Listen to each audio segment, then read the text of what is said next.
근데 개념이 없는 거죠. 사실 이게 이명박 정부 때 이게 있었다고 하더라고요. 그래서 저도 이제 그 조문정 기자의 기사를 시청자분들께 좀 안내드릴 바가 있었는데 예. 저희 그 조문정 기자가 단독 기사를 썼죠. 예. 2012년 MB 정부는 정동영과 달랐다라고요. 예. 예. 그러니까 이 기사 내용을 뭐 은하 역시. 3호 오보 사태 예. 이게 지금 나오죠. 은하 3호 오보 사태라는 게 일단 이게 뭔지 먼저 좀 살펴봐야 될 것 같아요. 예. 이게 하도 오래돼서 여러분들 기억하시는 분들 별로 근데 없을 정말 역시는 역시입니다. 믿고 있었다고요. 예. 정말.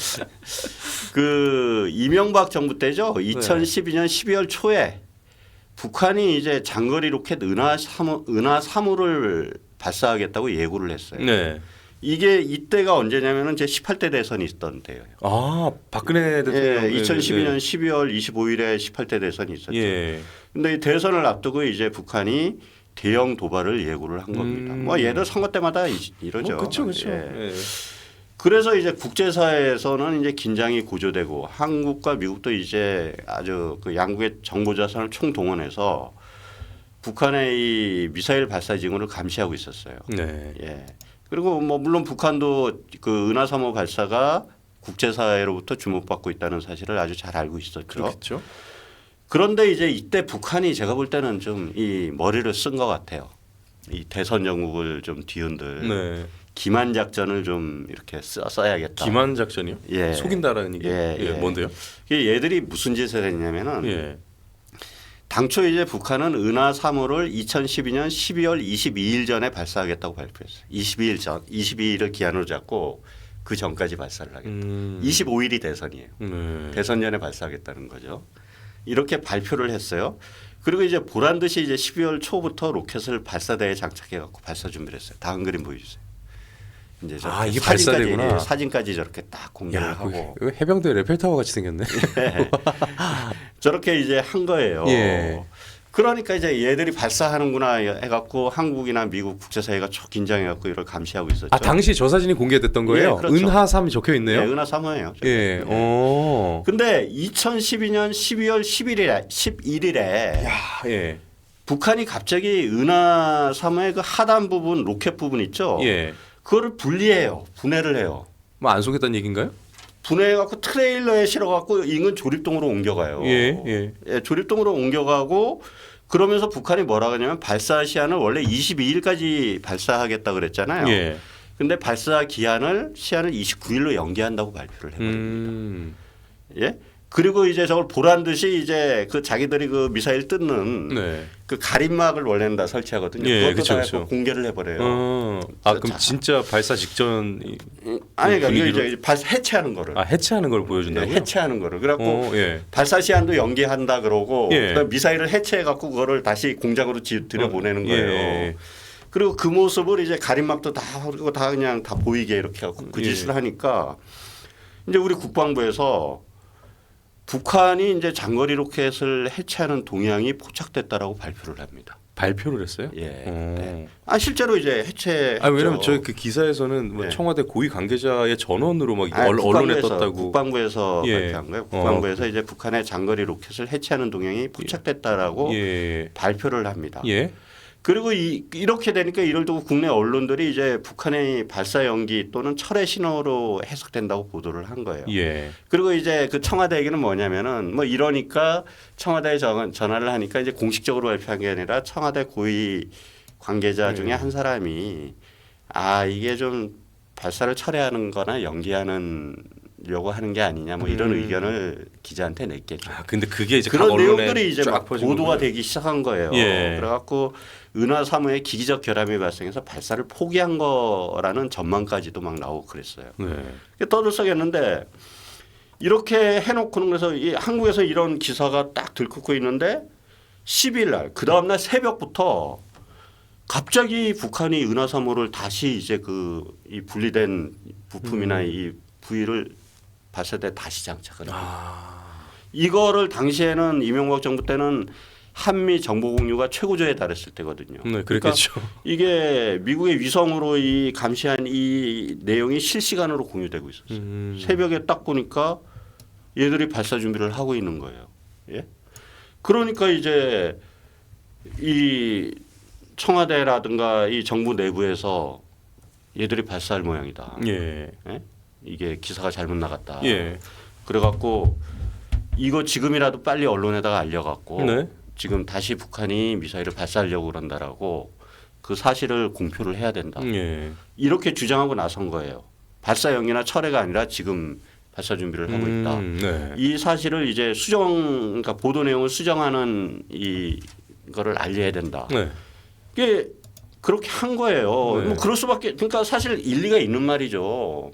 이게 정말 그 전날 뭐 은하 3호를 해체하는 동향이 포착됐고 그다음에 발사가 연기되거나 예. 철회될 가능성도 있다. 뭐 이런 식으로 보도가 쫙 나왔는데 그 다음 날 은하 3호를 발사하면 어떻게 되겠어요? 그러니까요. 그러면은 그때 정부는 엄청난 그 비난 여론에 직면할 수밖에 없고 예. 그다음에 뭐 열흘 남짓 남은 대선도 여기 문제가 생길 수 있는 거 아닙니까? 예. 그러니까 이거는 빨리 지금 알려야 된다 이런 주장이 나온 거예요. 나왔는데 그런데 그때 이명박 정부에서 판단한 게 아니 근데 이게 지금 우리가 아는 정보가 미국 정보 자산을 통해서 우리가 알게 된다. 우리 게 아닌데. 어? 예. 그러면은 이거를 만약에 미국과 상의 없이 우리가 이거를 지금 바로 공표를 해버리면은 예. 이거는 미국과의 신뢰관계가 무너진다. 그럼 미국이 한국한테 어떻게 한국을 믿고 앞으로 정보 자산을 공유할 수 있겠냐. 예. 그래갖고 이거는 미국과 좀 상의를 해갖고 그 미국의 양해를 얻고 발표도 된다는 양해를 얻고 그러니까 선후 관계가 그렇게 잡혀야 된다. 예, 그렇게 예. 하고 나서 예. 이제 이거를 공유해야 된다. 그리고 발표를 미뤄버려요. 어. 그리고 이제 미국과 이제 접촉을 하는데 뭐 새벽에 일어난 일이니까 예. 뭐 그런 상황이었죠. 뭐 그게 이제 미국과 접촉을 하려면은 그 한미연합사령부에 이제 미군의 이쪽하고 있는데 거기도 다 지금 자고 있을 거 아닙니까? 예. 뭐 그러고 그런 상황이다 보니까 미루고 있었던 거예요. 그런데 이제 그 미루는 사이에 북한이 은하 3호를 발사해 버립니다. 그러고 나갖고 이제 엄청난 비난에 이제 직면을 하게 되는 거죠. 예. 예. 근데 예? 이건 뭐 여담입니다만 그 당시에 예. 이거 빨리 알려야 된다라고 했던 이유 중에는 혹시 정치적인 이유도 있었나요? 그건 정치적인 이유였죠. 그러니까 예를 들어 왜 대선을 앞두고 있는데 예, 대선 앞두고 북한의 있는데 미사일 위협이 높아진다는 것은 상대적으로 보수 진영이 약간 좀 결집 호재로 많이 비춰지지 않나요? 그 문제가 아니라 예. 그 문제가 아니라 뭐냐면은 그 미사일이 이제 발사를 연기했다라고 발표를 하지 않았어요. 네, 이미 예? 예. 발표를 했는데 그 다음 날 미사일이 발사되면은 어떻게 됐을까? 정부의 안보 무능. 그러면 정부의 안보 무능 그 때문에 그거로 해서 방어 차원에서 엄청난 공격이 들어오고 그걸로 인해서 대선과도까지도 타격을 받을 수밖에 없다는 거예요. 그럼 리스크를 안고도 신뢰 때문에 그런데 이제 포기를 그거보다도 했네요. 그 정치적인 어떤 그런 부분보다도 사실 예. 그러니까 정치적 이득을 택하느냐 외교적 신뢰를 택하느냐 예. 이 두 가지를 놓고 딱 이제 저울질을 한 거죠. 예. 근데 정치적 이득 지금 눈앞의 정치적 이득을 위해서 우리가 미국과의 신뢰관계를 깰 수는 없다. 네. 이게 깨지게 되면 미국이 이제 앞으로 정보 공유를 제한할 테고 네. 이렇게 되면은 이제 이거는 국익이나 안보에 엄청난 치명적인 타격을 입힌다. 이렇게 판단을 해갖고 예. 그래서 한 거죠. 그러니까 이명박 정부는 이거는 아예 북한이 그렇게 농간을 부린 사건이에요. 은하 3호 예. 사건은 농간을 부린 사건인데도 진짜 그럼에도 그러네. 불구하고 이제 정치적 손해까지 보면서 예. 미국과의 이제 신뢰를 지켰는데 네. 지금 이재명 정부는 정동영이 명백히 잘못한 일 아닙니까? 네. 명백히 잘못한 일까지도 정치적이 지금도 뭐 비슷해요. 이게 보면은 이제 지선이 앞에 이제 얼마 안 남았잖아요. 그렇죠. 정치적 이익을 택한 거예요. 그리고 대통령까지 정동영 편을 들고 나선 거죠. 네.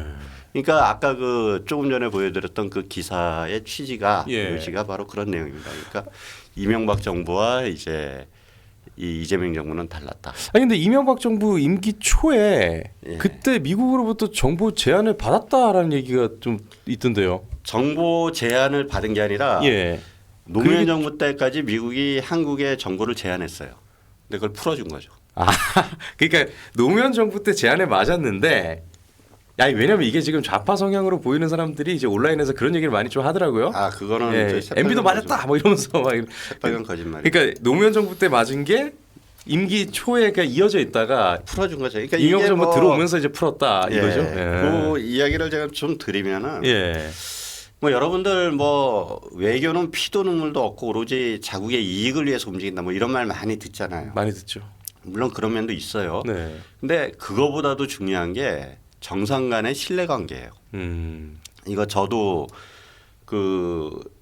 저 이명박 대통령 회고록 쓰면서 네. 정말 이게 이렇구나라는 거를 저도 전에는 그냥 국가 간에 뭐 우정이나 뭐가 어딨나 다 그냥 그 어떤 자기의 신뢰에 따라서 움직이는 거 아닌가라고 네. 생각을 했는데 회고록 쓰면서 이렇게 쭉 살펴보니까 그게 아닙니다. 그거보다 더 중요한 게 정상 간의 신뢰관계입니다. 그걸 임기가 끝나고 나서 국장님도 아셨어요? 예. 그러니까 예를 들어보면은 예. 그 이명박 정부 때 예를 좀 들어보죠. 네. 아니죠. 문재인 얘기부터 좀 하죠. 문재인 예. 얘기부터. 문재인 좀 봅시다. 여러분들 아시다시피 대한민국 역대 대통령 중에서 중국한테 가장 세게 아부를 했던 대통령이 문재인일 겁니다. 그렇죠. 예? 예. 그 문재인은 2017년 12월 5일에 예. 중국을 방문해서 베이징 내에서 연설을 했어요. 예. 이 연설에서 문재인이 뭐라 그랬냐면은 이거. 중국은 대국이며 높은 산봉우리 같은 네. 존재라는 얘기를 합니다. 예. 한국은 소국이란 얘기죠. 그렇죠. 이런 얘기가 이 정도로 이제 중국을 빨아댔다는 얘기예요. 예. 예? 빨아댔는데 이게 그 조선시대 그 사대주의에 빠져있던 그 시대의 왕들도 이런 말은 안 했어요. 그러니까 대놓고 공식적으로. 명나라처럼 취급했다라고 생각했는데 그거보다 더하네요. 예. 예. 그렇게 이제 문재인은 중국을 민망할 정도로 빨아제꼈는데 그 결과가 뭡니까 여러분들? 중국 가서 혼밥 단골이었죠. 예. 예. 그리고 수행한 기자가 중국 경호원한테 폭행을 당했어요. 이거 진짜 바로 사진 신기했어요. 그 보여주세요. 당시에 이게 여러 명이 맞았어요. 예. 예. 들어오면서 막 폈대요, 진짜. 예. 저렇게 대한민국 대통령을 수행한 기자가 예. 중국 경호원들한테 저렇게 얻어맞았다는 거. 이게 중국이 문재인을 얼마나 우습게 봤으면은 저런 짓거리를 벌였겠습니까? 그러니까 그렇게 중국을 빨아제꼈는데 네. 결국은 저런 개취급을 당했다는 거예요. 그리고 그러네요. 북한하고는 또 어땠습니까? 여러분들 한번 생각해 보세요. 문재인 정부 시절에 문재인이 국제사회 뭐 정상회의나 이런 데 갖고 연설하라 그러면은 거기 나가서 연설하는데 빼먹지 않고 등장하는 게 북한을 빨아대는 일이었어요. 맞네요. 저는 솔직히 그때 저 사람이 대한민국 대통령인지 아니면 김정은 꼬봉 대변인인지 구분이 안 갈 정도였어요. 여러분들 그냥 요새 그때 기사 있으니까 기사 찾아보세요. 전부 다 나가면은 이제 북한 옹호하는 그런 얘기만 주구장창하고 돌아다니는 겁니다. 국제사회에서. 북한이랑 촛불 단어는 예? 빼놓지 않고 얘기했다고 예. 하던데. 예. 근데 그렇게 북한을 빨아댄 결과가 어땠습니까? 김정은이 그러면은 문재인한테 고마워했을까요? 2018년 9월 달에 문재인은 평양을 방문해서 김정은하고 남북 정상회담을 가졌어요. 예? 그리고 이제 이 정상회담 하고 나서 마치 남북의 엄청난 신뢰관계를 형성한 것처럼 언론 플레이를 해댔죠. 순이나 우리 국민들은 그거 믿었습니다. 네. 근데 이 남북 정상회담이 2018년 9월 20일에 끝났어요. 18일부터 20일까지 이렇게 평양을 방문해 갖고 20일에 끝났는데 9월 20일에 끝났는데 바로 그 다음 날 그 다음 날인 21일에 김정은이 트럼프한테 편지를 씁니다. 그러니까요. 다음 보여주세요. 세상 창피한. 아우. 자, 문재인하고 이제 정상회담을 하고 나서 네. 그 다음 날 이때 문재인은 그 한국에 와갖고 이제 김정은과 신뢰관계를 다지고 이제 북미 관계가 뭐 어떻게 되고 만났다 이러면서. 이러면서 열심히 언론 플레이를 할 때 김정은이 트럼프한테 뭐라고 편지 썼냐면은 앞으로 조선반도 비핵화 문제는 남조선 문재인이 함께 하는 게 아닌 각하 트럼프와 함께 제가 직접 논의하기를 희망합니다. 그리고 지금 우리 문제들에 문재인이 보이는 과도한 관심이 불필요하다고 생각합니다. 이렇게 편지를 보내요. 누구한테는 각하고 누구는 남조선 예? 문재인이고. 예, 그러니까 이 얘기는 뭡니까? 이게 정상회담한 바로 다음 날 쓴 편지예요. 예, 그러니까 한반도 핵 문제에 대한 논의에서 문재인을 빼버리자는 거예요. 네.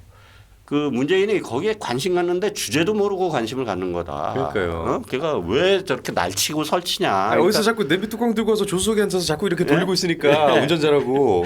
예.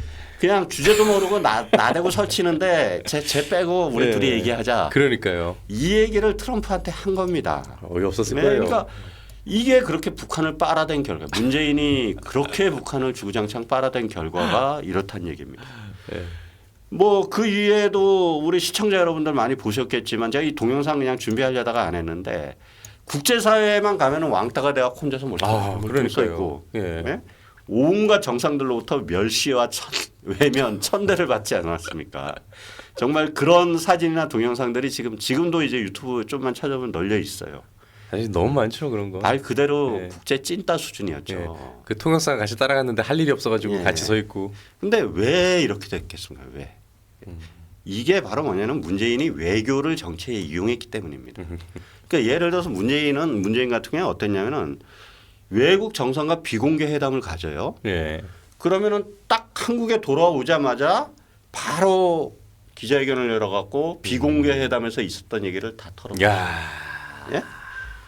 진짜 그게 이제 상종 정치적 못하죠, 이득이 그러면. 된다고 생각했기 때문에 예. 국내 정치를 위해서 그런 식으로 언론에 까발린 거예요. 네. 심지어는 회담에서 상대방 정상이 하지 않은 내용까지도 만들어내서 발표를 해요. 야. 그래갖고 뭐 백악관이라든가 이런 데서 아니 언제 우리가 그렇게 얘기했냐 이렇게 갖고 정정 요청하고 이런 보도들도 문재인 정부 때는 심심치 않게 있었어요. 그러니까 여러분들 생각해 보세요. 이거 누가 좋아하겠습니까? 예를 들어 갖고 이제 친구가 단둘이 비밀 얘기를 했는데 네.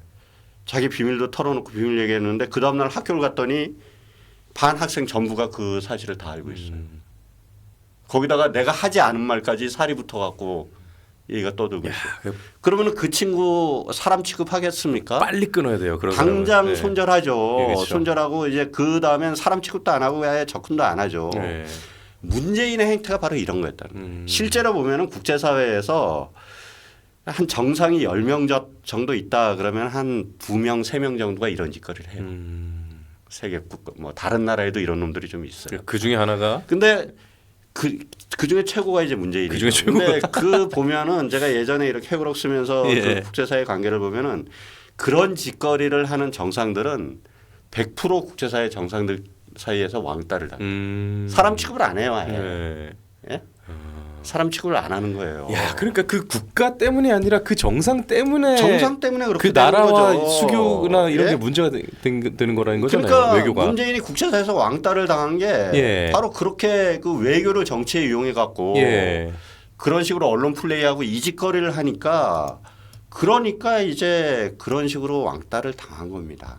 근데 반면에 이제 이명박 대통령 같은 경우는 이런 부분 정말 칼같이 지켰어요. 예? 은하 3호 사태도 사실 그게 이명박 대통령의 어떤 그 외교 철학이 담겨 있는 거예요. 그러네요. 이게 우리가 지금 정치적 이득을 위해서 그러니까 외교를 가지고 정치에 이용을 안 한 거죠. 절대 하면 안 된다. 예. 절대 안 했어요.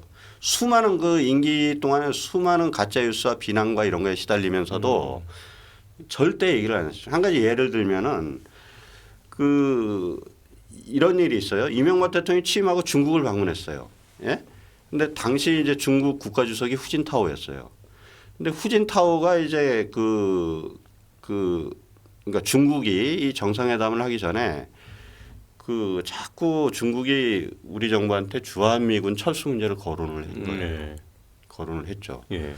그래서 이제 이 대통령 이명박 대통령이 이 얘기를 좀 해야겠다라고 생각을 하신 거죠. 그래갖고 이제 뭐 공식적인 회담이 끝난 다음에 이명박 대통령이 후진타오한테 잠깐 우리 단둘이 좀 보자 이렇게 얘기를 한 거예요. 비공식으로. 예. 예, 단둘이 얘기 좀 하자고. 예. 그러면서 당신하고 나하고 그다음에 우리 측 통역도 빼겠다. 당신 측 총통역 1명 이렇게 셋만 얘기 좀 하자. 말은 통해야 되니까. 아, 그렇죠, 그렇죠. 예. 네? 말은 통해. 아, 근데 믿을 수 있는 그 당신 쪽 통역만 돌아. 예, 예. 그래갖고 얘기 좀 하자. 그러니까 이제 이 후진타오도 이제 분위기가 심상치 않다고 느낀 거죠. 그래갖고 좋다고 그래갖고 응했어요. 그래갖고 이제 세 사람만 딱 남은 자리에서 이명박 대통령이 후진타오한테 말을 한 거예요. 당신들 지금 자꾸 주한미군 철수 문제 거론하고 있는데 6.25 때 중국은 어디 편을 들었냐. 북한과 남한 중에 어느 편을 들었냐. 그때 병력을 파병해서 북한의 적화해역을 돕지 않았느냐. 예. 이렇게 얘기를 한 거예요. 그리고 지금은 그때와 상황이 많이 달라졌다고 해도 또 남북 간의 전쟁이 발발하면 중국은 어느 편을 들겠느냐. 예? 병력을 파병하지는 않는다고 하더라도 어떤 방식으로든 북한을 도우면 도왔지 우리를 도울 일은 없지 않을 거 아니냐. 후진타오한테 그런 거예요. 까놓고 얘기했네요. 정말. 그러면서 그런 입장에서 그런 당신들이 네. 지금 남한에 주둔한 미군 철수를 요구하는 거는 옳다고 생각하니까 옳지 않다. 그 얘기를 후진타오한테 한 거예요. 네. 그러면서 지금 오늘 이 자리에서 있었던 얘기는 내가 이렇게 당신하고 나하고 단둘이 보장한 것도 이 자리에서 있었던 얘기는 내가 임기가 끝날 때까지 그 누구한테도 아무한테도 얘기를 하지 않겠다. 참모들한테도. 네. 얘기하지 그러니까 그거는 믿어도 된다. 다만 당신도 내 임기가 끝날 때까지 주한미군 철수에 대해서는 절대 언급하지 말아야 된다. 이렇게 딱 얘기를 한 거예요.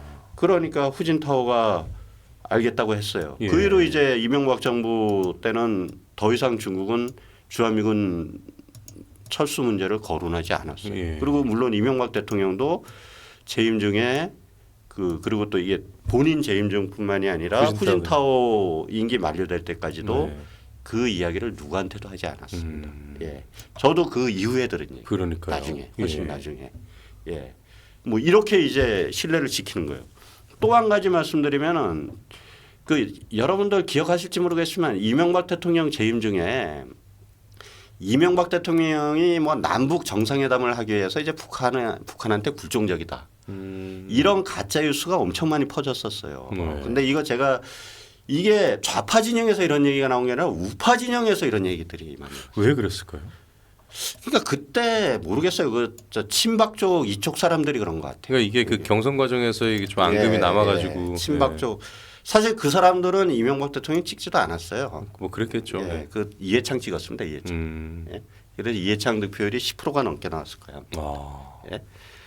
그게 그나마 이제 압도적인 상황이었으니까 그렇지 그 얘기는 뭡니까? 그러니까 좌파 정권한테 정권 넘기겠다는 거 아닙니까? 차라리 그게 표를 낫다. 그냥 갈라갖고. 아유 뭐 과거에 교육감에서도 뭐 그런 일이 이게 있었는데. 뭐 과거 얘기니까 예. 어쨌든 간에 그러면서 이제 주구장창 네. 이명박 대통령이 남북 정상회담 한번 열려고 북한한테 엄청 지금 빌고 있다. 이런 식의 이제 가짜 뉴스가 엄청나게 퍼지고 막 이럴 때였어요. 예. 그러니까 그게 언론 기사로도 나오고. 네. 근데 사실은 정반대였습니다. 사실은 정말 그러니까 김대중 대통령이 서거했죠. 네. 그때 이제 북한이 조문단을 보냈는데 북한은 그때부터 남북 정상회담을 제안해 왔어요. 네. 근데 이명박 대통령 관심 자체를 보이지 않았어요. 관심 자체를 보이지 않고 그냥 하니까 북한이 계속 물어봐요. 그때 저희가 대통령께 말씀드린 거 어떻게 했었는데 뭐 무슨 남북 정상회담에 관심도 안 가진 거예요. 네. 안 가졌는데 그러니까 이제 이 김정일이 어떤 방법을 쓰냐면은 중국 정상을 통해서 요구를 해요. 네. 그랬대잖아요. 그 원자바오 총리 이 지금이야 이제 워낙 이 시진핑이 독재 체제를 구축해서 총리의 역할이 별로 없어요. 네. 하지만 시진핑 이전에는 중국의 총리 역할이 굉장히 막강했습니다. 예. 주석하고 총리하고 권력을 양분한 상태였어요. 네.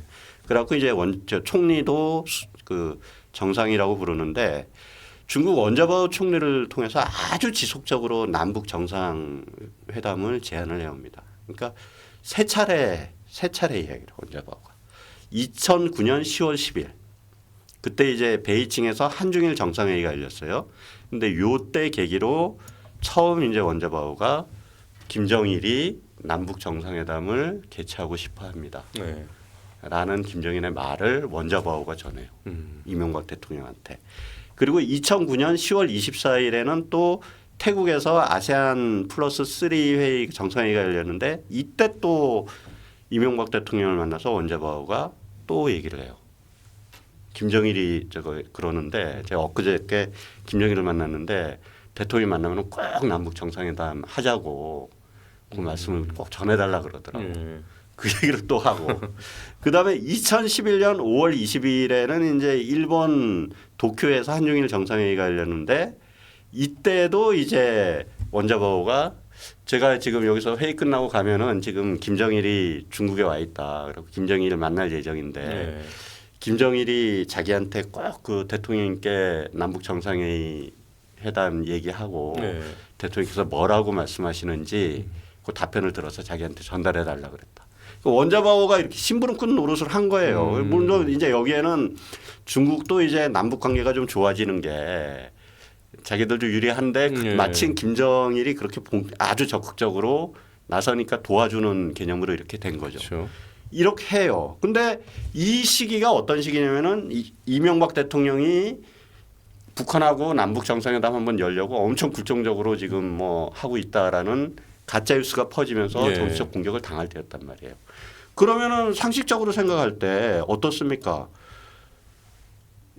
이 사실을 밝혀야 되잖아요. 네. 그래갖고 그게 아니고 이렇게 지금 중국 정상을 통해서 내가 어제 원자바오 만났는데 원자바오가 계속 벌써 3번째나 이렇게 그 김정일이 남북 정상회담 한번 하자고 애걸복걸 하고 있다. 그래서 이 얘기를 나한테 계속 전한다. 이거를 까야 되잖아요. 네. 예? 저도 그래서 사실 이게 좀 의미가 제가 대통령께 물어봤어요. 왜 그런 내용을 저기 공개하지 않았냐라고 그러니까 말씀하시니까 오해를 그거는 불식시키려면 원자바오와 그 비공개로 나눈 대화인데 비공개니까 비공개로 나눈 대화를 내가 언론에 공표를 해버리면은 그게 중국과 한국의 신뢰가 깨지는 거 아니냐. 예. 비공개로 나눈 대화는 공개를 안 하는 게 원칙이다. 그래서 중국과의 신뢰관계를 위해서 그럴 수밖에 없었다라고 말씀을 하세요. 네. 그러니까 지나치게 원칙적인 것도 같은데 그런데 그게 바로 제가 볼 때는 이 중국과 한국이 엄청나게 가까워졌다. 저게 된 거예요. 그러니까 여러분들 아시다시피 이명박 정부는 역대 정권 중에서 미국과 가장 가까운 정부였습니다. 그렇죠. 정권이었습니다. 예. 그런데 그러면서 동시에 역대 정권 중에서 중국과도 가장 가까운 정부였어요. 그러니까 미국과 동맹을 결속시키면서 동시에 중국과의 관계도 엄청나게 좋았던 이런 예는 전에 없었죠. 그런데 그렇죠. 이게 가능했던 게 바로 정상 간의 신뢰였다는 겁니다. 네. 제가 다음 그림 보여주세요.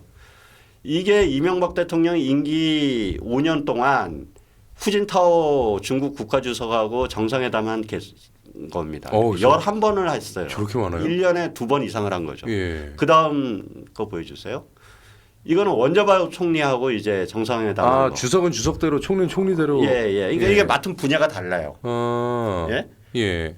그 맡은 분야가 북한 문제는 원자바오가 뭐 이런 식이에요. 예. 그러니까 한중일이랑 그러니까 이게 총 20번을 한 거예요. 예. 그러니까 5년 동안 20번이면 뭡니까? 1년 평균 4번씩 그 중국 정상하고 그렇네요. 정상회담 가진 거 아닙니까? 저 같은 경우에도 그 친한 그 학교 동창들도 이 정도 자주 못 만납니다. 그러게 말입니다. 그래갖고 후진타오하고는 이명박 대통령하고 정말 찐친이 되신 거죠. 찐친이. 예? 좀 의외예요. 그거. 예, 그렇게 된 거예요. 예. 근데 그렇게 되는 과정에 그 어떤 그렇게 된 이유가 뭐냐면 바로 그런 신뢰. 그러니까 중국 같은 경우에 중국 국가정상 같은 경우에도 이명박 대통령한테는 어떤 말도 해도 된다. 네. 예? 어떤 말 속에 있는 말을 어떤 말도 해도 이거는 절대로 새어나가지 않는다라는 그 정도 신뢰가 있는 거죠. 신뢰가 있었던 거죠. 예. 신뢰가 있었고 그러면서 거기다가 이제 또 당시 그 한미 관계라든가 이런 것도 이제 작용을 하면 이러면서 이제 이런 신뢰 관계가 엮이면서 중국과 한국이 그렇게 친해졌던 겁니다. 네. 그래서 그때는 중국이 한국 편을 들어서 북한을 압박했어요. 예. 예? 그때 그 왜 그렇게 김정일이 남북 정상회담을 하자고 졸랐냐면은 이제 김정일이 몸이 상당히 좋지 않았어요. 죽을 때가 다 된 거예요. 네. 그래갖고 이제 후계 구도를 이제 완성을 해야 되잖아요. 예. 근데 그 당시에 북한에 너무 돈이 없었어요. 근데 이명박 대통령이 그 천안함 사태라든가 연평도 도발 이거를 계기로 해갖고 국제사회 지원을 다 끊어버리는데 중국하고 러시아의 지원도 다 끊어버렸어요.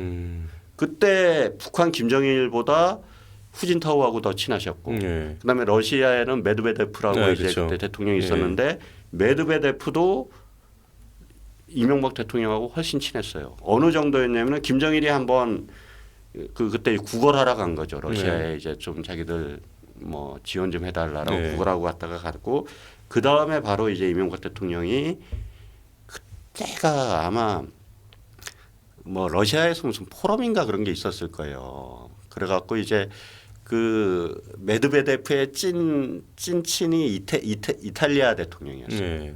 아주 정말 둘이 완전히 친구였거든요.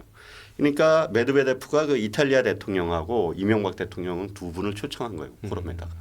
두 분이 자기의 최고의 친구라 이거죠. 아니 왜 그 러시아랑 당시에 왜 가스 문제로도 예. 되게 활발하게 교류하고 그랬었잖아요. 예. 정말 가까웠잖아요. 그렇죠. 예. 근데 그때 이제 메드베데프가 이명박 대통령한테 예. 술자리에서 아니 그 지난번에 김정일 왔는데 갈 때가 된 것 같다고 그런 얘기까지 해요. 이 계단이 요만한 그 이렇게 무대 단상이 계단 높이에 단상이 있는데 예.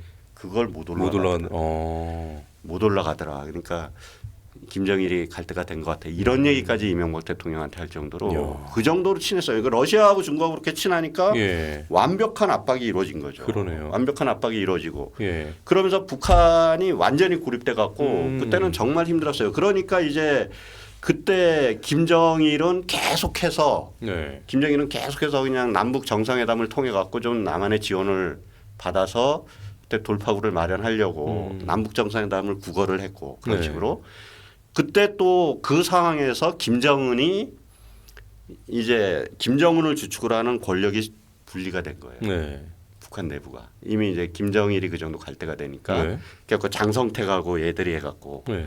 이 새로 이제 이 조직이 구성되면서 얘들은 이제 도발을 해버리는 게 그게 천안함 도발, 연평도 도발. 그러니까 우리 그때는 이명박 예. 대통령도 헷갈리셨죠. 이게 그랬겠네요. 한쪽으로는 아니 근데 원래 화전양면이라 해가지고 걔네들은 뭐 근데 그게 이제 김정일은 예. 하고 이게 권력이 분리되는 권력 말기 현상이 그때 나타난 거예요. 연평도 포격이라든가 천안함 폭침 사건은 네. 이 김정은 이 신진 세력 네. 들이 일으킨 거고 그래서 그때 이 천안함 포격이라 이 일으킨 애들이 보면은 나중에 다 맞아요. 북한의 다 고위로 최고위급이 되지 않았습니까? 그렇죠. 네. 이게 그렇게 된 겁니다. 근데 이게 이제 이명박 대통령은 중국뿐만이 아니라 다른 모든 국가 정상한테도 이 같은 원칙을 정말 칼같이 지킨 거예요. 당연히 각국 정상들이 이명박 대통령에게는 안심하고 자기의 속에 있는 얘기를 하고 그런 과정에서 엄청나게 친해지는 거죠. 근데 이게 그 신뢰라는 게 물리적 시간이 필요할 텐데 아까 왜 노무현 정부에서 그 왜 정부 제한 걸렸을 때 예. 이명박 정부가 되자마자 풀렸다고 했잖아요. 예. 그게 뭐 첫 번째 미국 방문했을 때 풀렸다 뭐 이렇게 그렇죠. 들었는데 예. 이거는 사실 신뢰관계가 쌓이기 전의 문제 아닌가요? 그거는 또 어떻게 봐야 이게 되나요? 그러니까 어떻게 된 거냐면은 예. 이명박 대통령이 이제 취임을 하고 예. 그다음에 한 두 달 정도 두 달 좀 안 되게 있다가 미국을 방문했어요. 예. 2008년 4월 그러니까 18일에 거의 직후에 간 걸로 기억나요. 4월 예. 18일에 방문을 했습니다. 예. 미국을 근데 이게 이제 국빈 방문도 아니고 실무 방문이에요. 실무 방문으로 이제 방문을 했는데 그러니까 그때까지 아직까지 한미 관계가 그렇게 좋지는 않았대고 전 예, 정부 굉장히 안 좋았는데 여파로. 이때 이제 예. 어떤 얘기가 있었냐면은 예. 이 미국에서도 한국의 민주당 정권은 아는 거예요. 네. 김대중 노무현 정권을 거치면서 민주당 정권한테 학을 뗀 거죠. 그렇죠. 그런데 이제 10년이요, 정권 10년. 교체가 이루어진 거 아닙니까? 네. 정권 교체가 이루어지니까 그 당시에 이제 오바마가 그때 상원의원이었죠. 미국의 상원의원이었는데 이제 예. 오바마가 그때 그런 얘기를 합니다. 지금 한국에서 정권 교체가 이루어져 갖고 이제 우파 대통령이 취임을 했다. 그러니까 부시는 지금이라도 빨리 한국에 이제 이명박 대통령을 미국으로 초청을 해서 네. 그래서 이제 신뢰 관계를 쌓아라. 음. 그래갖고 그 전에 무너졌던 한미 관계를 복원해야 된다. 오바마가 그때 벌써 그런 주장을 했어요. 그러니까 예. 이제 이 부시도 당시 이제 한 번도 보지는 않았지만 네. 그랬죠. 그리고 또 한 가지 이제 이명박 대통령이 그 미국을 방문한다 그러니까 부시가 그 이명박 대통령이 어떤 사람인지 좀 이렇게 그죠. 봤을 거 아닙니까? 다 밑에서 알아봐가지고 다 이렇게 올리겠죠. 보고를 받았을 예. 거 아닙니까? 그런데 뭐 이제 뭐 셀러리맨의 신화 뭐 이런 이야기도 있지만 네. 이 부시가 정말 감동했던 게 뭐냐면은 이명박 대통령이 이제 국회의원 시절에 그 교회를 다니는데 네. 교회를 다녔는데 이제 교회는 계속 다녔죠. 네, 그렇죠. 근데 이제 국회의원 시절에 그 어느 날 이제 그 교회 인근에서 밥집에서 밥을 먹는데 이제 그 마을 주민들이 교회 욕을 하더래요. 네. 그래서 가만히 들어보니까 아니 저놈의 구애 때문에 일요일에 좀 아침에 좀 늦잠 좀 자려고 그러는데 시끄러워서 잠을 못 자겠다. 빵빵거리고 거기 차들이 막 몰려오니까 서로 이제 막 빵빵거리고 그럴 거 아닙니까. 네. 아, 저 교회 때문에 짜증나 죽겠다 이런 얘기를 하더라는 겁니다.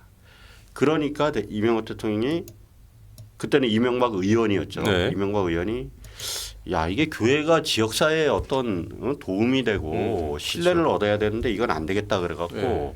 본인이 이제 주차 정리를 하겠다고 나섰어요.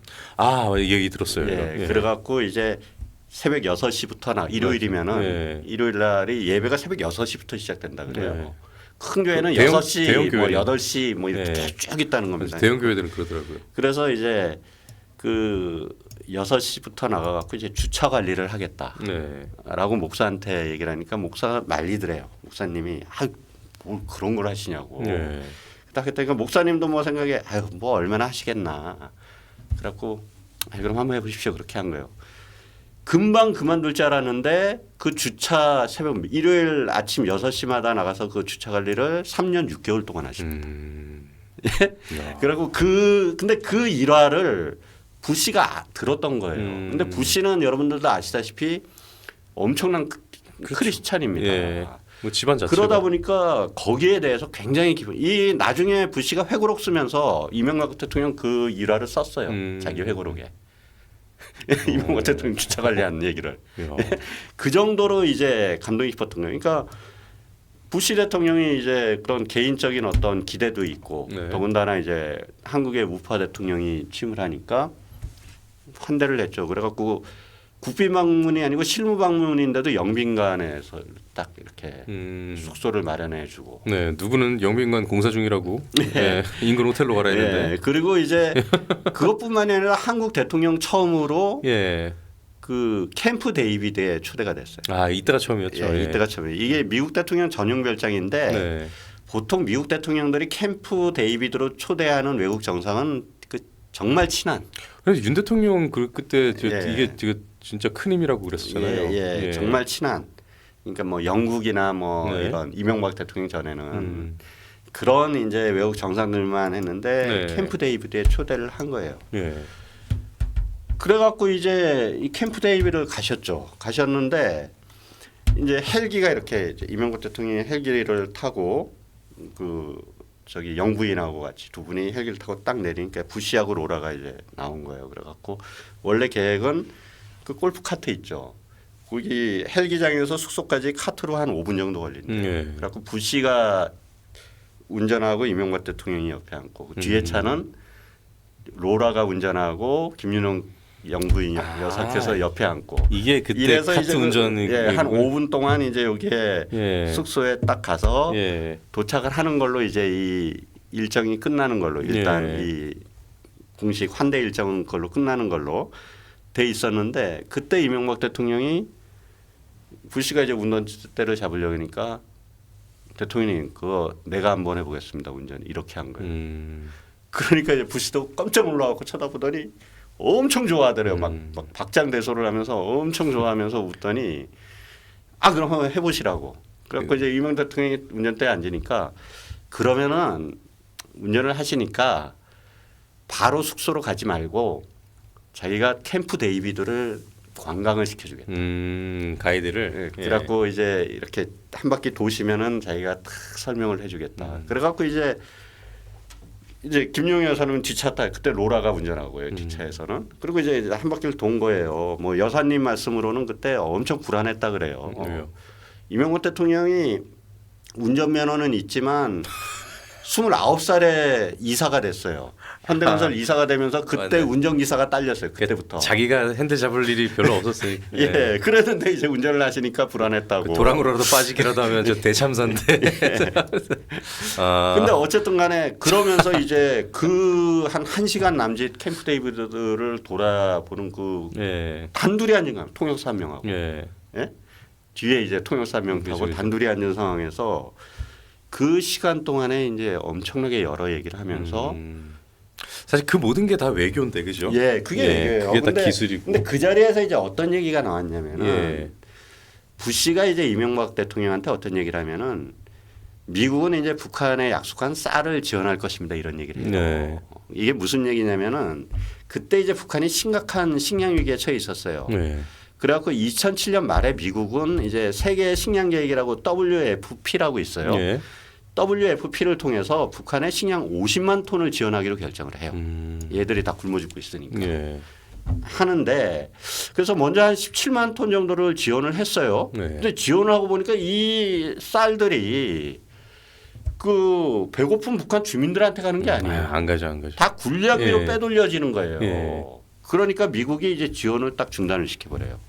지원을 중단시켜버렸는데 이명박 정부가 들어서고 이러니까 부시 대통령이 그러면은 이제 50만 톤에서 17만 톤은 이미 지원을 했고 나머지 33만 톤을 보류했는데 이거를 그래도 북한 주민들을 위해서 지원하기로 결정했다. 이 얘기를 이제 부시가 이명박 대통령한테 한 겁니다. 네. 그러니까 이명박 대통령이 이제 부시한테 뭐라고 그러시냐면은 그 인도적 차원에서 지원하는 건 좋은 일이다. 네. 좋은 일인데 쌀로 지원은 하지 마라.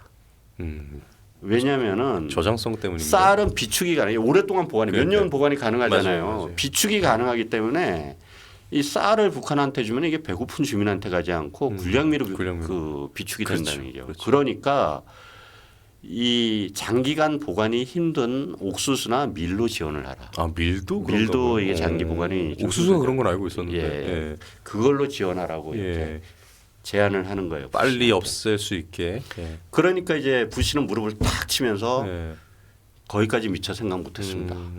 그러면서 그렇게 하겠다고 그 다음 날 바로 럼스펠드 그때 네. 국방장관 도널드 들어갔고 럼스펠드. 쌀 대신 다른 품목으로 지원하라고 지시를 해요. 실제로 이제 다른 품목이 가는 겁니다. 예, 뭐 이런 거예요. 그래 이렇게 신뢰가 싹 튼 거예요. 그 이해도 이거는 나중에 제가 이제 뭐 미국 방문 관련해 얘기 말씀드릴 일이 있으면 자세히 말씀드릴 텐데 이 카트 타고 가면서 벌어진 일들이 정말 그 1시간 동안의 일이 대단한 일들이 많습니다. 그게 이제 그러니까 여기서 그 캠프 데이비드에서 그렇게 친해지고 나서 네. 그 다음에 바로 있었던 게 도야코 일본에서 열린 도야코 G7 정상회의였거든요. 그러면 이때 이때 캠프 데이비드 갔다 오고 나서 바로 이 정부 제안은 바로 풀리게 된 거예요? 미국으로부터? 그러면서 예. 거기서 이제 그날 이제 만찬을 했어요. 예. 그날 이제 부시하고 로라하고 그다음에 이명박 대통령, 김용희 여사님하고 이제 네 분이서 만찬을 했는데 네. 거기도 뭐 손잡 기도도 하시고 그랬는데 그 얘기는 제가 나중에 예. 좀 예. 또 한번 말씀을 드리겠습니다. 근데 어쨌든 만찬 끝난 후에 부시가 이명박 대통령한테 그런 겁니다. 그동안 우리가 한국에 정보를 주는 걸 제안했었는데 예. 이제부터는 한국을 믿고 정보를 공유하겠다. 얼마나 제한이 돼 있었던 거예요, 그게? 그러니까 아까 말씀드렸듯이 한미 연합사령부에 필요한 정보에는 예. 북한의 동향이나 핵 문제라든가 이런 것들은 다 차단이 돼 있었던 거 같아요. 아, 계속 안 줬었구나. 안 줬었죠. 그럼 아니 풀린 게 아니라 그때부터 정보 공유가 된 거네요. 예. 그런데 예. 이게 이제 공유하겠다고 밝히면서 그래갖고 이제 이것도 이게 이때부터 풀어진 시작된 거예요. 예. 실시간 공유돼.